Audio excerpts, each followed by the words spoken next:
Now at 6, new land for a new hospital could mean hundreds of new jobs in southeast Kansas. Plus, having fun in the summer sun also means staying safe. We've got tips on how to do just that. And the Wolf Creek Drag Boat Nationals roar into Grand Lake, Oklahoma. The 4 states' most watched news starts now. Frontenac, Kansas is expanding and creating new housing. This is KOAM News at 6. I'm Tanya Bach. The Frontenac City Council approved the annexation of about 500 acres of land north of town, east of Highway 69, more than 400 of which will be used for the construction of a housing development. Now, the development is projected to create 150 to 180 new homes. The land will be developed in 5 phases spanning more than 10 years. The mayor of Frontenac says the project has been in the works for the past 3 years, but it couldn't have come at a better time. Because we do have a very big housing shortage in the area, and with the hospital coming in, that's just going to amplify the issue even that much more. So being able to put very nice houses close to the hospital is going to be a huge benefit to everybody. Officials say construction is expected to start around the end of this year. The development will be located next to the site of the future Freeman Hospital. Now, 50 acres of the land recently annexed by the city of Frontenac is being used as the location of the future hospital. KOAM's Samantha Walker joins us live in studio to show us how the community hopes the new site will bring a boost to the local economy. When officials announced the location of the future Freeman Hospital in Frontenac, they also announced the hospital would bring between 500 to 1,000 new jobs to the area. This has community members excited about the area's future. So it's going to be good for the whole community, for all the surrounded areas. For businesses in Frontenac, like the Farmhouse Cafe, the announcement of the new Freeman Hospital was welcome news. It's a big thing happening in small town, which is a very good idea. It's good for the community, for the customers, for everybody too, you know. So, but we got Pittsburgh next door, which makes the town bigger. For Crawford County officials, they hope the development of the hospital and a possibility of upwards of 1,000 new jobs will help boost the local economy. Everything that comes along with, you know, a hospital that size, that capacity. So I meant it's going to increase, you know, water usage, sewer usage. You know, I'm sure down the road there'll be some tax benefits for the city of Frontenac, and you know, I don't know what else to say other than we're so fortunate that it came in, and we look forward to seeing what happens in the next few years. For businesses along the US 69 highway, they say they look forward to the potential new visitors they'll see as a result of the hospital. It'll be good. You know, it'll be more traffic towards Highway 69 going towards the hospital, and it'll be more traffic, more people. There'll be probably more customers. And while the future hospital site may look like just an empty field behind me, officials say it's the community's opportunity to grow. It's not just any one certain facet. It's, you know, it's a multiple of things that, you know, businesses will benefit. You know, the food business, the people coming to town, the gas stations. I meant everyone should, you know, feel fortunate at this time that this is coming. Officials don't have an official date for the final completion for the future hospital. In the studio, Samantha Walker, KOAM News. Thanks, Samantha. Well, Chief Meteorologist Doug Hetty joins us now with a first look at weather. Yeah, and it turned out to be a hot one for us today, all the way up to 91 degrees during the morning or afternoon hours. Let's see if I can get this thing to unfreeze. It's frozen up on me twice today. There we go. All right, 90 in Joplin right now, 88 Neosho, 92 at Grand Lake. Neodesha is sitting at 92, 95 is where we stand in Chanute. Now you factor in the humidity, even hotter, 92 to about 98 degrees. That feels like 101 in Yates Center. Heat advisory for the weekend, mainly our western counties, because your heat indices will be in that 105 to 110 range. And we had some very heavy rain earlier this morning, especially Cherokee County into Jasper County. One little spot just southwest Carl Junction picked up over 7 inches of rain. We do have additional chances for thunderstorms, so we're going to be looking at that here in just a bit. All right, thanks, Doug. Well, as the 4 states continues to swelter under high heat, people look to cool down by the water. And the CDC urges the public to hydrate, reapply sunscreen, and wear breathable clothing to stay safe while staying cool by the water. Cut back on some alcoholic beverages a little bit if they're feeling unwell, and drink more water. Maybe get some electrolytes. Find a nice spot in the shade, take a swim, or put on some more light layers to keep the sun off your skin. Well, experts recommend checking in with your group and to be aware of heat exhaustion symptoms like weak pulse and muscle cramps. Well, drag boats roared into Grove, Oklahoma today for the start of the Wolf Creek Drag Boat Nationals. Competitors from all over the country will face off in high-speed races to crown the crew with the fastest watercraft. The 2-day event will start with qualifying rounds on Saturday and finals Sunday. The top alcohol boats will run 1,000 foot in 4 seconds at over 200 miles an hour. And speaking of those boats, we have the 4 quickest and fastest top alcohol hydros in the world here this weekend. It's pretty fast. The passes sold for admission to this event give the attendee full access to the pits of racers, as well as up close and personal looks at these quick, very quick machines. Donated funds make their way to the birthplace of George Washington Carver. That's coming up. And the party rolls on in Carthage as Food Truck Friday celebrates Kids Fest.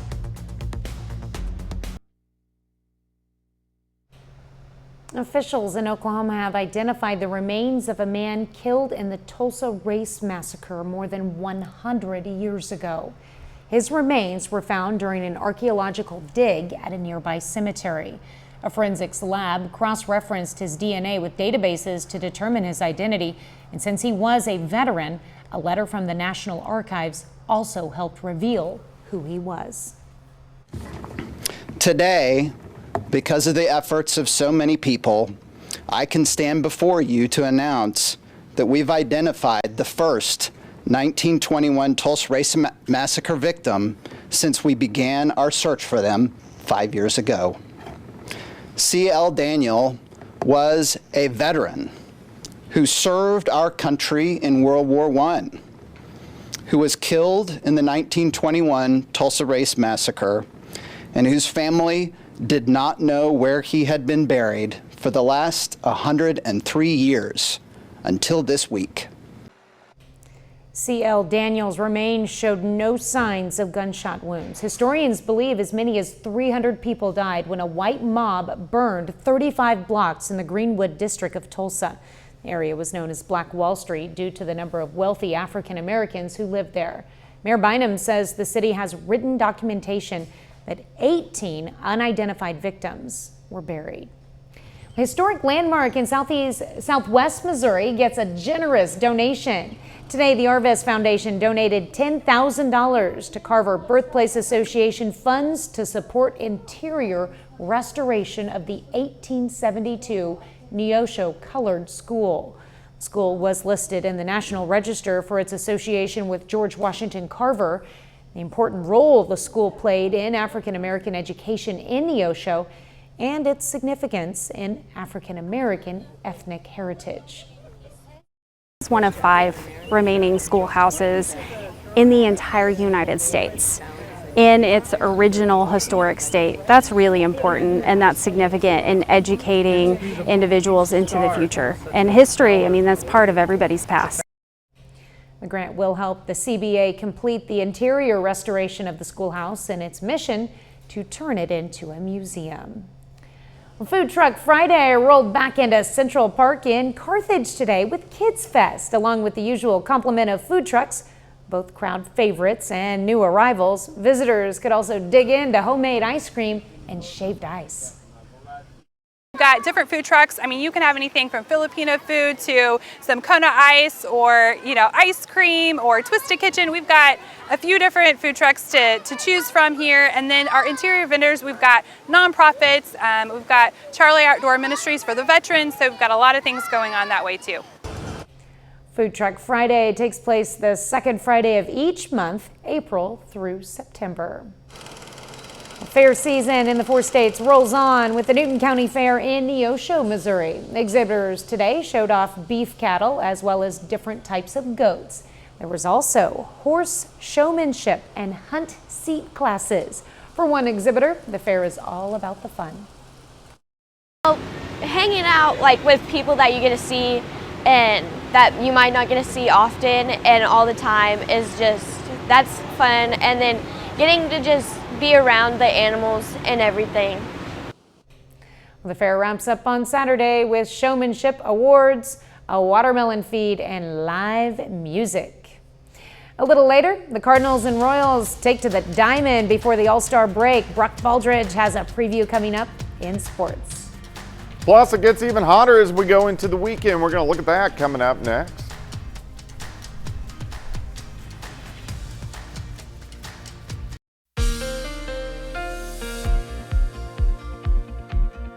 Well, a good chunk of us got some very heavy amounts of rain late last night into the morning hours. We had some flash flooding through Cherokee County into Jasper County. About 1.5 inches officially at the airport in Joplin puts us at 3.5 inches for the month. Still deficit for the year, but overall we're doing okay. We're not deep into a drought, but it's always nice to get a little bit of rain. All right, nice shot. Cornell Arts and Entertainment Complex Tower Cam. We're looking off toward the northeast through downtown. Pretty much clear skies, and that's what we're going to see as we go through the evening hours. It's still hot, upper 80s on the Missouri side and also into Arkansas, and then you get into lower to mid 90s out across Kansas and also Oklahoma. Let's go to 7th and Rangeline, currently sitting at 90, south winds at 15, gusts at 23. It's been a little breezy, and it's going to stay breezy as we go into the weekend as well. All right, so our heat indices, humidity is kind of up there, so our heat index makes it feel like it's mid 90s to pushing 100 still once you get into our western counties. Through the evening, drop back through the 80s, and we only bottom out into the mid 70s later on tonight, so it's going to stay fairly warm. All right, we've been fairly dry over the past several hours behind the thunderstorms we had earlier today, so it's nice and quiet outside. If we look out toward the west, big ridge of high pressure, big dome of high pressure continues to head in, and that's why our temperatures are going to warm up a bit as we go through the next couple days. All right, let me take you through time for us tonight into the morning hours. Pretty quiet. Late tonight into tomorrow morning, again, some scattered thunderstorms, mainly along north of I-44 through the morning hours, fizzle parts as we get into the afternoon. Hot in Missouri, low to mid 90s. Kansas and Oklahoma, mid to upper 90s to near 100 once you get into our western counties. Tomorrow night's going to be pretty calm. Drop back mid 70s for overnight lows. Sunday, much of the same, maybe a notch or two hotter. 96s, 97s, Missouri, Arkansas, 97, 98 to 100 once you get out into our western counties. So if you are getting out and about this weekend, of course, drink plenty of fluids. It's going to be hot. 96 tomorrow. Those scattered thunderstorms during the morning north of I-44. 98 on Sunday. We're going to be looking at heat indices about 100 to about 105 for most of us. So let's take a look at that as we go into tomorrow afternoon. Heat indices about 100 to 105. And then much of the same on Sunday, maybe even a hair hotter. Again, about 100 to about 105 across the region. So if you are going to be outside, just make sure you drink plenty of fluids. Still a little bit breezy. We're going to have the southerly winds kicking in tomorrow.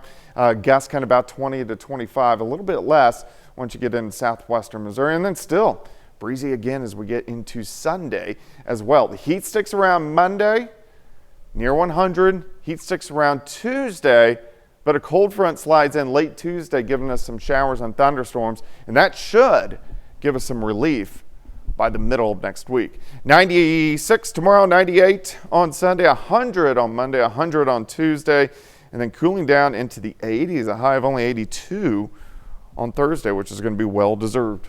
It's going to feel chilly on Wednesday compared to that 100 on Tuesday. We'll say warm. It'll be cooler. Much needed. Yes. All right, thanks, Doug. Well, still ahead, the Cardinals and Royals play in their final weekend series before the All-Star break. And a Joplin outlaw signs a professional baseball contract. Brock Baldridge brings us that story and more.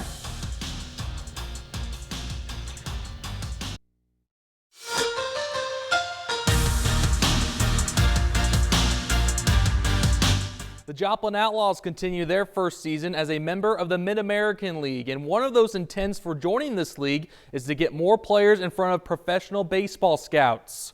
The Outlaws announced that their starting first baseman Carter Mize has signed a professional contract to play in the Pioneer League with the Rocky Mountain Vibes. Mize led the Outlaws with 5 home runs this season. He supported a .263 batting average and drove in 25 RBIs in his 23 games he played with Joplin this season. So the Outlaws will play on without Mize. Joplin has given up more than 10 runs in 4 of their last 5 games played. Joplin looks to break the losing skid tonight as they face Fort Smith once again. First pitch is scheduled for 7:05 p.m. tonight. Well, this weekend at Schiffer-Decker Aquatic Center, hundreds of swimmers meet from the 4 states and beyond to Joplin to compete at the Ragnarok Swim Meet. It was quite the showing today as 500 swimmers took to the water for the annual Berserker Swim Meet. And not only for the experience, but competitors range from ages 7-year-olds all the way up to high school students. Berserker Swimming is hosting the event, which started today and wraps up on Sunday afternoon. The top dogs qualify for the long course championship meet.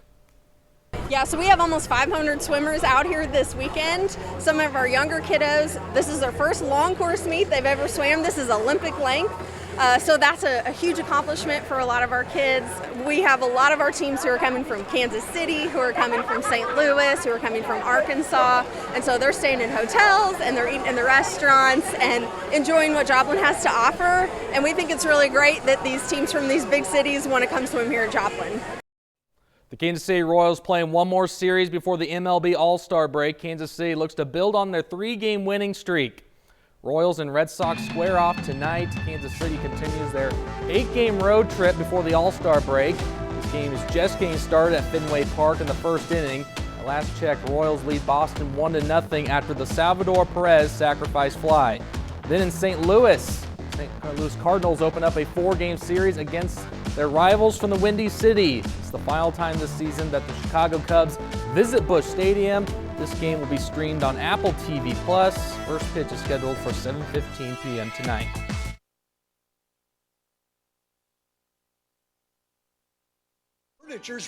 Here's a look at what's coming up on KOAM News at 9 on Fox 14. We'll have more tips to stay safe in the heat while out on the water. Plus, you can use those tips out on Grand Lake this weekend. We'll have a preview of the Wolf Creek Drag Boat Nationals. And the class in Wyandotte, Oklahoma teaches people about animal crimes investigations. Those stories and a lot more tonight on KOAM News at 9 on Fox 14. Right, final weather note? Yeah, the evening hours look pretty good. Now, we are going to get a few scattered thunderstorms tomorrow morning north of I-44. Besides that, the weekend is going to be dry. It's going to be very hot, very humid, 96 tomorrow, 98 on Sunday. All right, in sports. Chiefs quarterback Patrick Mahomes announced he and his wife Brittany are having their 3rd child. So adding another member to the Mahomes family. All right, I'm sure you already knew that, Doug. I did. Yes. I saw you shared it earlier today, I did, yeah. So thank you. All right, thanks for watching. We'll see you right back here at 10. Have a great evening and an even better weekend.